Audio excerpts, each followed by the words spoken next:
Justin Winger. Beautiful. Here we go. Can you guys just confirm if you can see both of us? Yeah. Sweet. All right. Great. So the plan for today, I think, is a dialogue or kind of like an interview style with Justin, and my personal hope is that there's some nuggets that come out of that related to how he sells that can turn into future trainings and future discussions between people. But I figured to kick us off, Justin, do you mind introing yourself, maybe your background, time of the company, stuff like that? Yeah, I'm Justin Winger. I'm the Director of Sales and IT. I've been here 8.5 years now. Started as a recruiter on telecom, reporting to Ross. But after a year and a half, became an account manager in IT, and in the last year or two, became director and manage 3 salespeople, coordinator, and work indirectly with Bobby Gilliam's team on supporting Microsoft, CMB, Levi Strauss, a few different IT accounts. You brag a little bit about some of the numbers you've done, if you can. Sure, you can remember them off the top of your head. Yeah. Or just accomplishments more generally, maybe. More generally, I mean, I'm really prideful. Obviously, the statement of work I created. That was when I took Microsoft from, as Ahmed had left. If those of you that were here then, Microsoft was almost at $0. We've brought it up to over $1 million in a single year. The statement of work project's been our exclusive project for the last 5 years. Generated over $3.5 million in revenue at its peak. Currently on pace to hit almost $2 million, all in with the team that and my direct reports $3 million. So. Yeah. What about your background prior to Lorien? So you didn't start here right after college like some of us. Yeah. No, I very brief history. I've lived a lot of places. I ended up graduating college here in Seattle. Met my wife and took a cold calling sales job for Wells Fargo, selling subprime mortgages at 9.5%, 10%, 30% credit cards, 20% car loans, dialing for dollars, 100 calls a day. Just absolutely horrible environment. Shut down for improper sales tactics. And oddly enough, they moved us all into the bank of Wells Fargo, which is not surprisingly why you see them in the news for all of these improper sales tactics. Yeah, so did that for 7 years. No, none of that was me though. None of that was me. I have an ethical compass. No, moved into the bank, managed a bank, then a few banks, then a region of banks. Did different business, merchant services, all the different things, home lending, everything you can do inside there. I actually came here by happenstance, which is kind of the general theme you'd hear about if you ask me about my business lines. Is I met a guy named Thomas Griffin who lives in Portland. We had a mutual friend from Portland. We met at a bar here in Seattle for an hour, and he told me about a company called SCOM, even though he didn't work here. Called it a small boutique telecom IT shop that if I wanted to leave Wells Fargo, I should consider. And after 8 long interviews, I decided to come work at SCOM at the time. The rest is history. I feel like we still do 8 long interviews for everyone, so maybe that's one of the notes to write down. But all right, maybe to transition now, and I appreciate the intro. I wanted to start to explore or ask questions related to how you go about signing clients. Maybe the best way to do that, or a way to do that, is to ask about the most recent client or a couple of clients that you did bring on. Do you have a story you could tell about that? Yeah. The most recent one is Rio Tinto. It's a guiding account, but it's a unique one. I have a relationship with Levi Strauss, managed by Ronstad. They asked us to do international payroll for them, set up payroll. They had a candidate in Australia that they wanted to onboard. I don't know how many of you are familiar with our other brands, Commensura, Flexi, but I reached out to an individual at Flexi to pass them the deal. Got to know each other's business lines, talked for 30, 45 minutes. They said, oh, you should really talk to someone in APAC at Guidant. I'm sure they'd want to speak with you. We ended up connecting with Samina. We talked for an hour.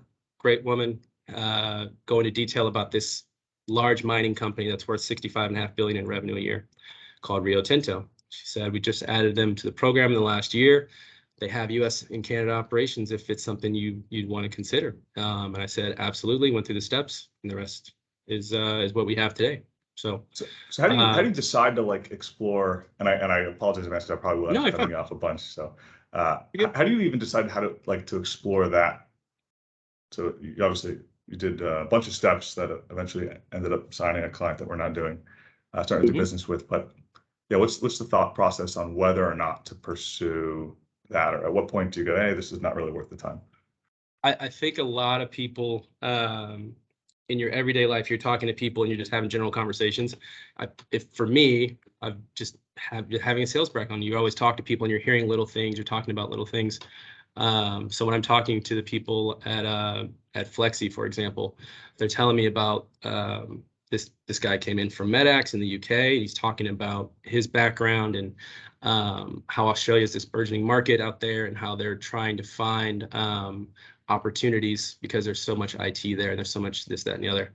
So I pick up on that and I very specifically just pull on the thread. I ask more open-ended questions. So many times when people are trying to sell, you have this idea in your head of things you need to say, you need to get out of your mouth, you need to do this, you need to do that, when you really need to just listen.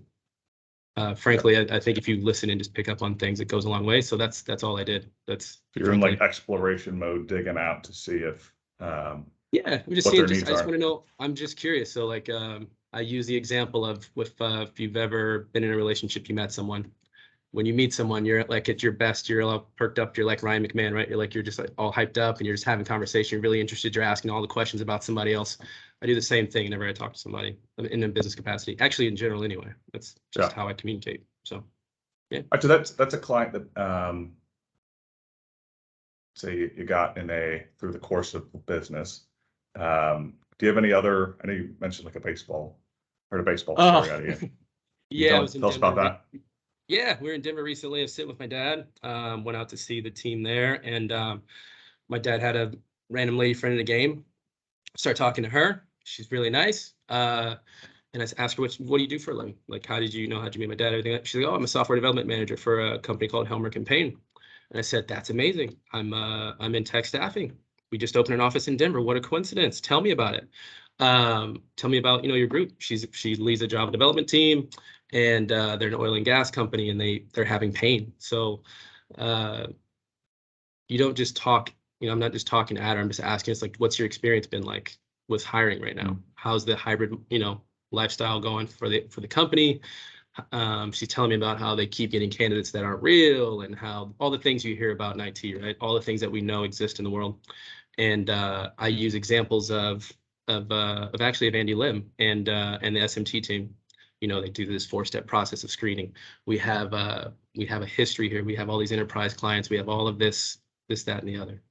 And so that's incredible. We don't have any company like that we work with. Send an email to my HR team and myself right now. Did that. We're still going through some contract issues, but that's the gist of what happened. Okay, so you have this conversation with her, and you see a potential interest, and then you send an email. What does that email look like? Like any format to Email that, or? Yeah, I mean, it's really just for me, I'm very casual, I would say. I'm not, I think if you ask anybody, I'm not the most professional, serious in every template email or anything like that. I'm just like, hey, Annie, great seeing you at the game yesterday. Good Rockies win, because I know she's a big fan. You mentioned yesterday, right? So something I learned throughout my time doing all that cold calling at Wells Fargo is it's called Q&I. You quote, name, and incite something that they said. So she said very specifically about their pain when they're trying to screen people that they're not qualified. They don't have a proper questionnaires, proper testing. They're just internal HR is just getting resumes and sending them over, and they're not good. So I very specifically said, you mentioned a specific name instance when this happened. I know that was a real issue for you. I had some resumes ready to go in the area that I had from Jason and from Mema that were qualified. And I use that in my email out to her because I'm helping reincite of that pain, right? You want to push on that point of interest for her. So I did that, and that was the follow up. I said, what are our next steps? Do we need? I sent over a sample contract of ours. Oh, you need to use our contract. That's the rest. So as you're so you have that initial kind of like lead, and you're following up on that. Like one of the things I wanted to know is the contract signing. Does that happen after you're sending a candidate and they're getting in? Like at what point are you presenting candidates? At what point are you signing a contract? At what point are you agreeing on terms like a fee? Can you talk to any of that? Yeah. I mean, from a contract standpoint, I'm going to send out favorable terms that are for us initially, right? We're going to talk about that up front. They might ask us what the fee is. When you say, We'll lead with when you say up front, is that?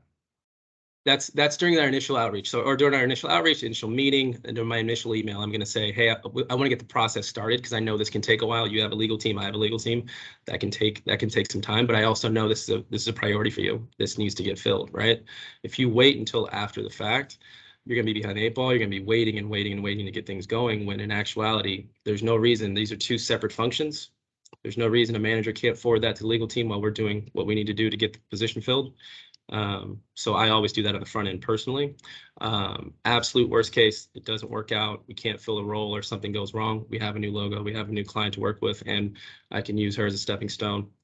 She may have had a good experience. She likely had a good experience with me. So I'll ask for referrals internally and say we're already an approved vendor. Then I know the managers and other people I can reach out to. I can keep those conversations going with other managers simultaneously as well. So yeah.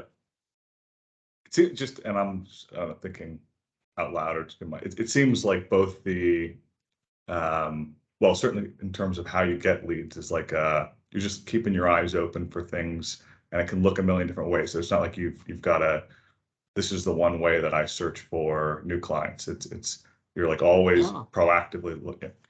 Yeah, I mean, there's a ton of ways to do stuff, right? So there's easy things like the city of Florida.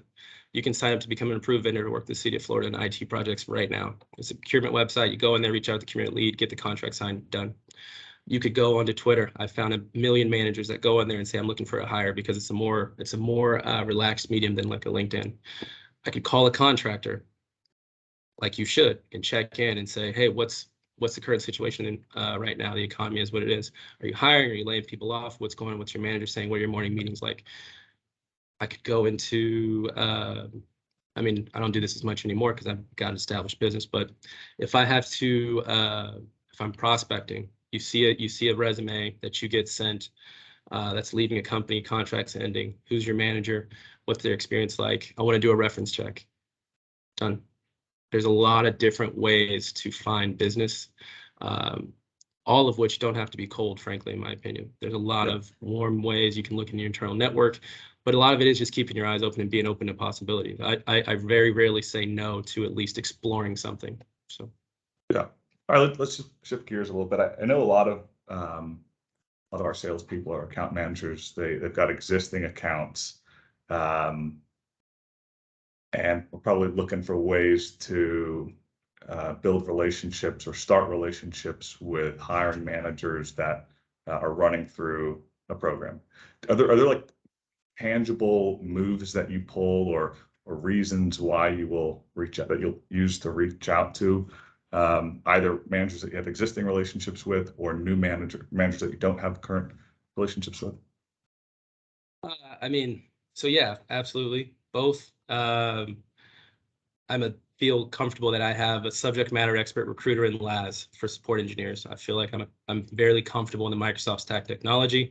So if I want to reach out to other managers within Microsoft or another environment that does technical support, I very specifically know I can speak to that. It's not unlike what SMT or Mike Gilday does, right? Like you feel very confident in what you do, you know what you do. So I can name drop, I can reference the project, I can do that internally. If it's someone new, sorry, repeat the first part of the question, sorry. Existing client. Yeah, existing clients, or so managers at existing clients that you either have relationships with, meaning maybe you have a candidate who's on, who's working for them, or new managers. Yeah. But I don't know, to summarize, it sounds like one move that you pull is, hey, new manager, my name's Justin, we're really good at X. Do you need X? Yes and no, right? So it's a little more refined than that. It's hey, I was talking to Martin Solis the other day. He mentioned you were in a meeting yesterday, and that your budgets are coming up. You have spend for next year. You have a capacity planning issue around XYZ. We have that in spades here. Do you have a few minutes to discuss? I have some examples. I know I cite very specific examples that are relevant to their business line. So Azure Active Directory, if it's RBAC recovery, if it's SSO, I can very specifically say I know engineers that do exactly what you need without having to think about it. So in my outreach, whether it be phone, email, whatever, I'm citing those examples. I'm citing people that are converted to full-time, people that they know that they come in contact with. It's just a very I don't know. It's like having a 360 approach to how they know who you are. It's not just me reaching out to them. It's every other person around you works with me or knows who I am. So why don't you? And that's for new managers that I don't know. Existing ones, it's check-ins. It's hey, how's so and so doing? Where are you at with your plan? So every year when we renew, I try and understand the goals of what our managers that we work with, what they're doing. It's not like they just hire. If you treat them transactionally, you're gonna get transactional results. So you try and understand what matters to them. What do they need to do? How do I help you get there? So that's what we talk about. So I check in, I see where you at on plan. Just how you hear Ryan talk about Matt, everyone talk about plan, everyone else has plans too. So try and be a partner and try and be a consultant in that process for them as well.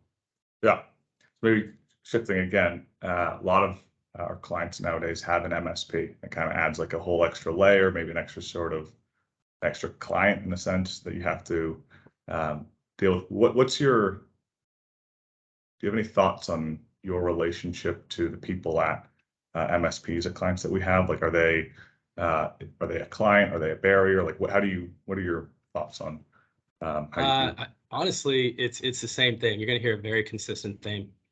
I ask questions and I listen. So MSPs, guiding or not, they have pain as well, whether it be time to fill, whether it be spend issues, whether it be candidate quality, whatever it is. But when I meet with the MSP to understand the program, I try and understand what their goals are, what they're looking for, how much spend is outside the program. Can I help you bring it in the program? Do you do international payroll? Do you have issues with certain managers and rates? If they're saying the rate's too short, send it to me. Maybe we'll take less margin to enhance the relationship. MSPs for me are, they're enhancement for what we do. We have a lot of MSP business. A lot of the success that stemmed from those is working with recruiters to bring spend inside the program or do things that they thought couldn't be done. So, yeah. All right. So a lot of them have rules against talking to managers directly. How do you? And I know that some clients have a stated rule that they don't really follow. Other clients have a stated rule that they do really follow. Mm-hmm. Do you ever go outside of? Do you ever break the rules? And if so, how do you determine how compliant to be? I break the rules very frequently. I would not be where I am if I did not. I think the do not contact managers thing is foolish, only because it's not I think that you're assuming everyone plays above board, that everyone adheres to that rule, and no one does.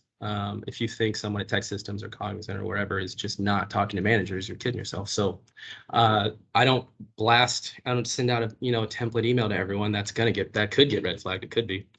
I'm very, again, specific in who I contact.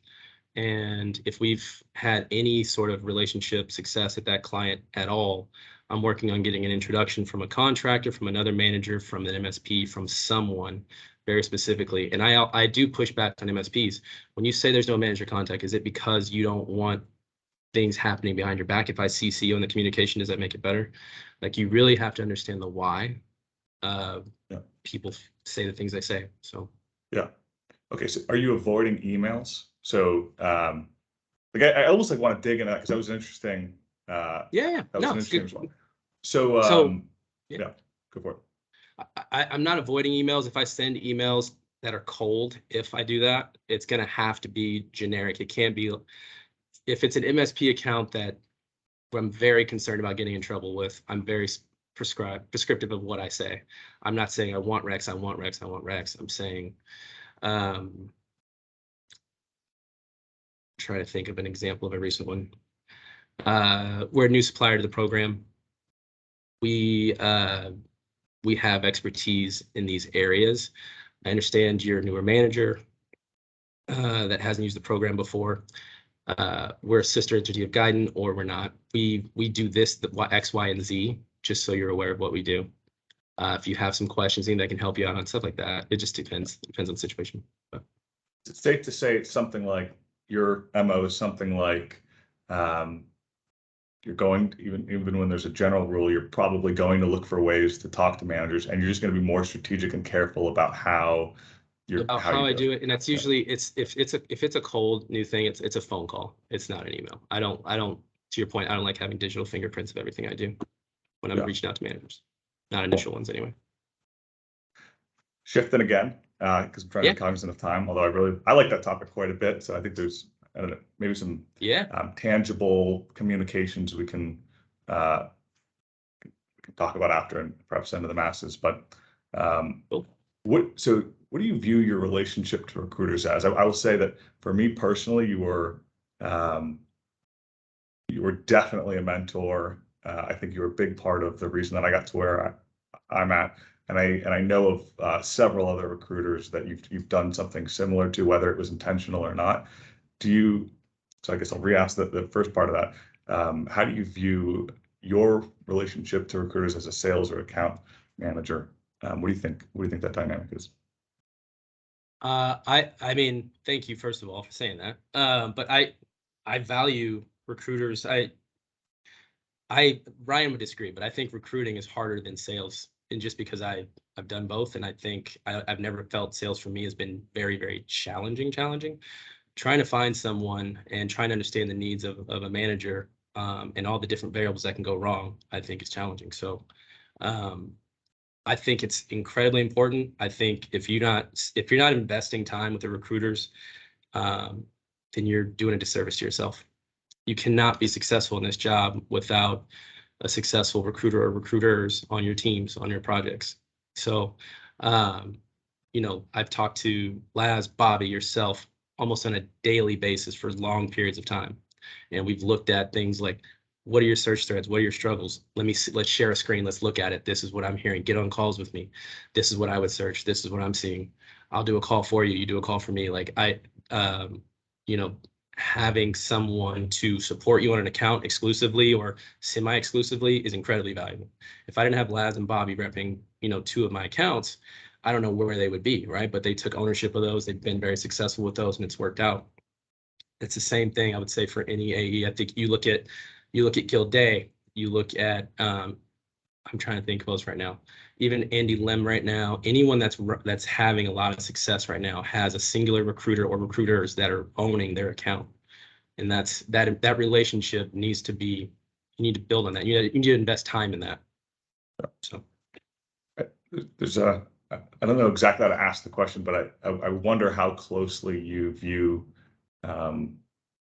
so how you view your clients versus recruit, like how closely to clients you view recruiters as, but because it seems like it is. I mean, you're really trying to partner with your clients, really trying to partner with your recruiters, and I just wonder where your head's at when you go into those communications. If it is very much like a let's partner up, but we'll move on to that word vomit that I just did there.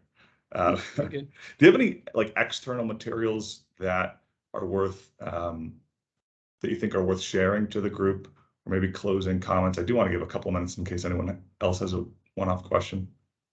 I'm trying external materials, like there's different when I was coming up, like, and I'd have to find it, but there's like a roadmap. There's like a sales roadmap of how you basically direct a conversation, how you steer a conversation the way you want it to go, in terms of just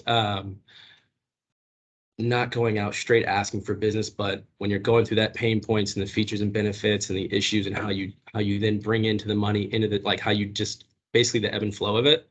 But I've been doing it for, how old am I now? Like a decade. So it's, I haven't had to look at it in a long time, but I could probably find that. But no, I mean, I don't know. I have screening questions. I have things like that I use when then candidates are sent to me. I've done that, but nothing external that I have. It's all unfortunately in my head. I wish I could get it all out of there, but no. Maybe my last question.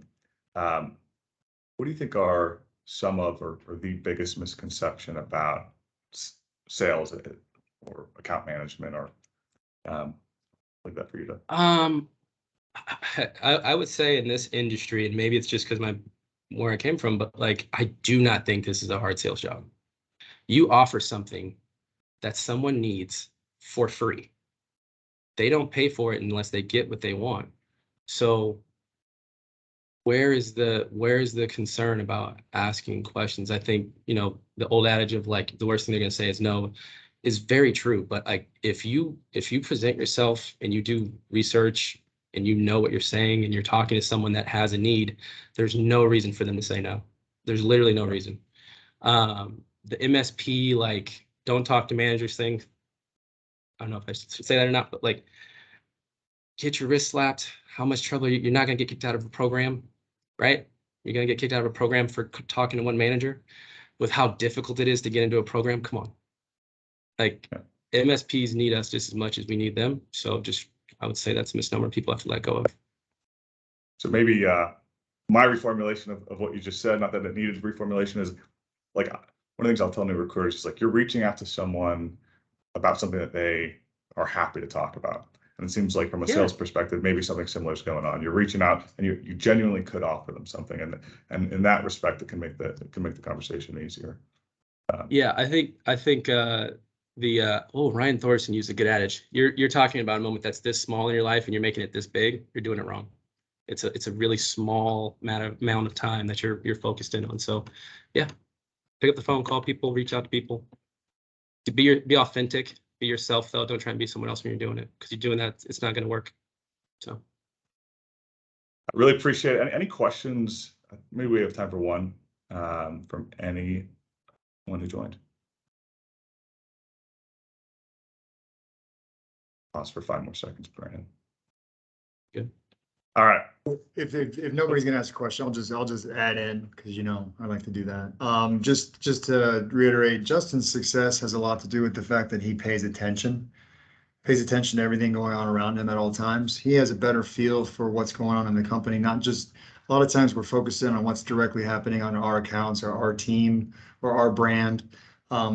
He's aware of things like Flexi and different service offerings that we have globally, and these things have benefited him in time. He pays attention to the other jobs that the other sales folks have, because he's curious about those candidates and could they be of value to him and his customers. So it's just, he's got a 360 view, a holistic view of the company and the job, and it's really, really benefited him. So I think that's a lesson that that's something that everybody can do, right? So a lot of things, he's very likable. He says sales is easy. I'm not so sure about that for everybody, right? But he's a friendly guy. He's inquisitive. There's lots of times I met this lady at the airport bar and she's a CEO of a big company and we might be able to do some business someday, right? And that's a true story. But it's the extra work and the paying attention. That's something that you control.